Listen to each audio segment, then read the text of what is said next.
imagine waking up to find your phone number has just, well, been completely hijacked. No, it's a total nightmare. Right. You look at your phone, it says no service, and suddenly some total stranger has the master key to, everything. Your emails, your bank accounts, your most private photos. Yeah, it's terrifying how fast it happens. So welcome to this custom-tailored deep dive.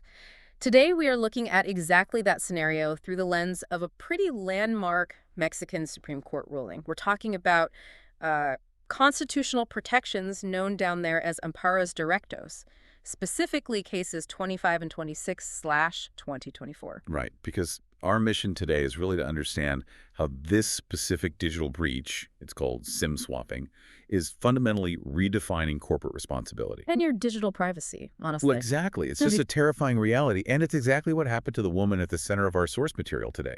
Her entire digital identity was stolen because, well, a stranger convinced her telecom company to assign her existing phone number to a brand new SIM card. Wow. So it's basically like the post office agreeing to forward all of your mail to a stranger's house. Like that stranger doesn't even need your house key if they're just intercepting your bank statements and, password resets before you even see them.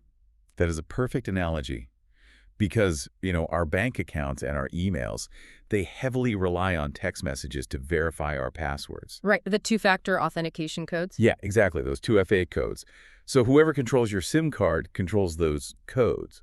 And once the telecom company made that switch, she basically lost total control of her digital life.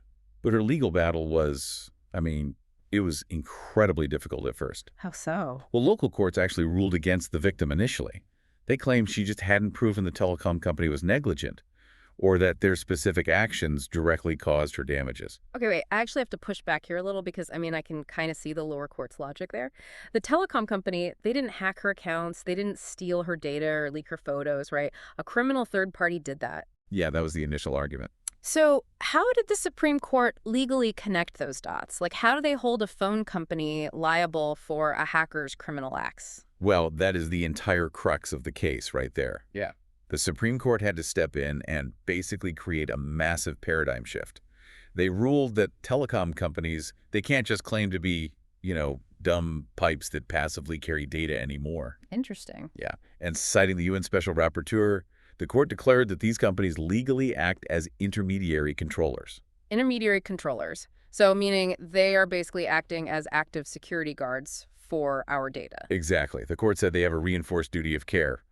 By failing to rigorously verify the hacker's identity before just handing over the phone number, the telecom company facilitated what the court called a catastrophic chain of damages. Wow, a chain of damages. So they are on the hook. They are. Because they failed that initial gatekeeping duty, the Supreme Court actually ordered a completely new calculation for the moral damage compensation owed to the victim. And, that chain of damages wasn't just financial either. Getting locked out of your bank is obviously awful, but this escalated into a highly targeted, just devastating attack on her honor and her mental health, right? It really did. The SIM swap ultimately allowed the hackers to access and then, sadly, non-consensually distribute the victim's intimate images. Oh, wow. Yeah. And the Supreme Court explicitly recognized this as a form of digital violence.